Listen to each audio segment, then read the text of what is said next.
നമ്മുടെ തുമ്പിപ്പെണ്ണിന് പ്രഗ്നൻ്റ് ആയിരിക്കുന്ന ടൈമിൽ 4 മാസം വരെ കളമശ്ശേരി മെഡിക്കൽ കോളേജിലാണ് കേട്ടോ ഞാൻ ചെക്കപ്പിന് പോയിരുന്നത്. ഒരു ദിവസം സ്കാനിങ് എല്ലാം കഴിഞ്ഞിറങ്ങിയപ്പോൾ എനിക്ക് നല്ല വിശപ്പായിരുന്നു. ക്യാൻറ്റീനിൽ ചെന്നപ്പോൾ നല്ല തിരക്കും. അപ്പോഴാണ് ഒരു ചേച്ചി പൊതിച്ചോറ് അവിടെ കൊടുക്കുന്നുണ്ടെന്ന് എന്നോട് പറഞ്ഞത്. ഞാൻ പോയി പൊതിച്ചോറ് മേടിച്ച് പ്രഗ്നൻ്റ് ആയിരിക്കുന്നതുകൊണ്ട് എനിക്ക് ക്യൂ നിൽക്കേണ്ടി വന്നില്ല.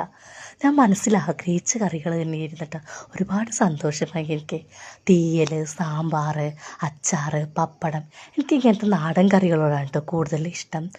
അന്നേ ഞാൻ മനസ്സിൽ വിചാരിച്ചിരുന്നു ഇതുപോലെ എനിക്ക് തിരിച്ച് ചെയ്തു കൊടുക്കാൻ പറ്റിയിരുന്നെങ്കിലോ എന്ന്. ഇന്ന് ആഗ്രഹം സഫലമായിട്ടോ. എന്നെക്കൊണ്ട് പറ്റുന്ന രീതിയിലുള്ള കറികളൊക്കെ ഞാൻ റെഡിയാക്കി.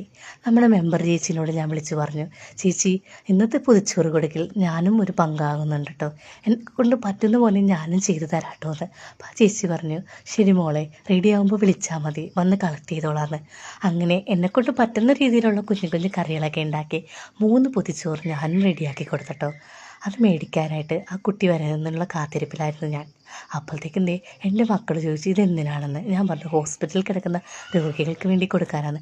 അപ്പോൾ അവർ സ്നേഹത്തോടുകൂടി ഒരു ലെറ്റർ എഴുതി തന്നിട്ടോ, അസുഖം മാറാൻ പ്രാർത്ഥിക്കാട്ടോ എന്നും പറഞ്ഞുകൊണ്ട്. അങ്ങനെ ആ കുഞ്ഞ് വന്ന് പൊതിച്ചോറുമായി പോയിട്ടോ.